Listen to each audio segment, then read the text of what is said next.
안녕하세요. 시원한 세무사 박정현입니다. 국가에서 징수한 상속세와 증여세가 어마어마하죠.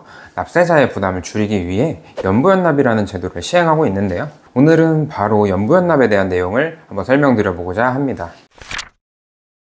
연부연납은 연마다 부과하고 연마다 납부하는 제도의 줄임말이라고 보시면 편하게 생각하실 수 있습니다. 그렇다고 기한의 제한이 없이 무제한으로 늘릴 수는 없고, 상속세는 최대 10년, 증여세는 최대 5년의 기간을 두고 연부연납 제도를 시행하고 있습니다. 다만 상속세나 증여세액이 2천만 원을 초과하는 경우에만 적용할 수 있고, 매 회분에 납부할 세액이 1천만 원을 초과해야 하니까 이 부분은 참고하시면 좋겠습니다.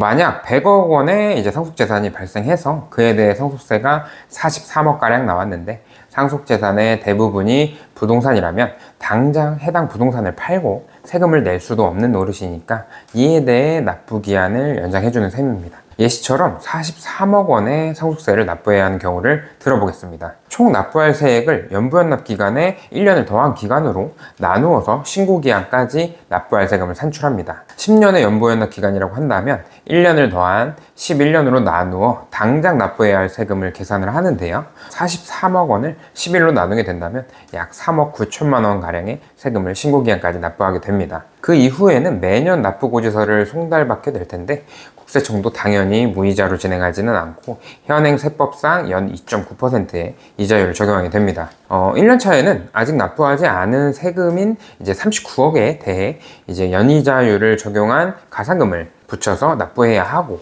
매년 납부하는 세금이 생기는 만큼 이자도 당연히 줄어드는 구조입니다. 국세청 입장에서는 납부기한을 상당한 기간 연기해 주었는데 세금을 내지 않고 해외로 도피한다든지 잠적한다든지 하는 위험성을 감당할 수는 없겠죠. 그래서 납부할 세금에 대한 납세 담보를 설정해야만 연부연납을 진행할 수 있습니다. 납세 담보의 종류로는 유가증권, 납세보증보험증권, 그리고 부동산 등이 있습니다.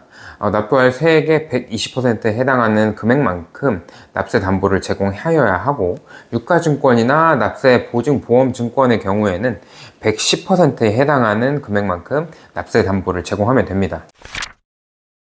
연부연납을 어떻게 신청하시는지 납세자분들은 잘 모르시는데, 상속세나 증여세 신고할 때 연부연납 신청서와 담보로 제공하고자 하는 재산이 표기된 납세 담보 제공서를 같이 첨부하게 됩니다. 연부연납을 접수하여도 관할 세무서의 업무가 너무 과다하다 보니까 연락이 다소 늦게 올 수 있는데, 상속세의 경우 신고기한부터 9개월 정도, 증여세의 경우 신고기한부터 6개월 이내에 결정을 해야 하니까 보통 결정 기한 내에 연락이 오게 됩니다. 납세 담보가 부동산이라면 등기 절차를 거쳐야 하니까 그에 대해 세무서에 방문해야 하는 약간의 수고스러움은 있고요. 보통 가셔서 근저당권 설정에 대한 동의서를 작성하고 계약서까지 작성하시면 됩니다. 관할 세무서 담당 조사관이 수일 내에 등기소의 우편으로 송달을 하고 등기 절차를 거치게 될 건데요. 등기사항 증명서에 국가가 근저당권자로, 처분청은 관할 세무서장으로 표기되면 납세 담보 절차는 끝나게 됩니다.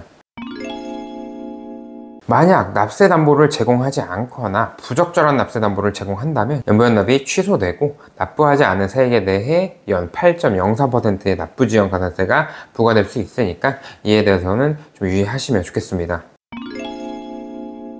오늘은 연부연납과 납세 담보에 대해 알아보았는데, 연부연납 가산금 이자율이 기존 1.2%에서 2.9%로 상승을 했습니다. 미국 연준에서 기준금리를 올리다 보니까 우리나라 금융시장에서도 여파가 있었고, 국세청에서도 그에 맞춰 이자율을 다소 상승한 것으로 보입니다. 저렴하다면 저렴한 이자이고 비싸다면 비싼 이자인데, 당장 납부해야 하는 세금에 대해 재원 마련이 어려우시다면 적극적으로 활용해 보시길 바라겠습니다.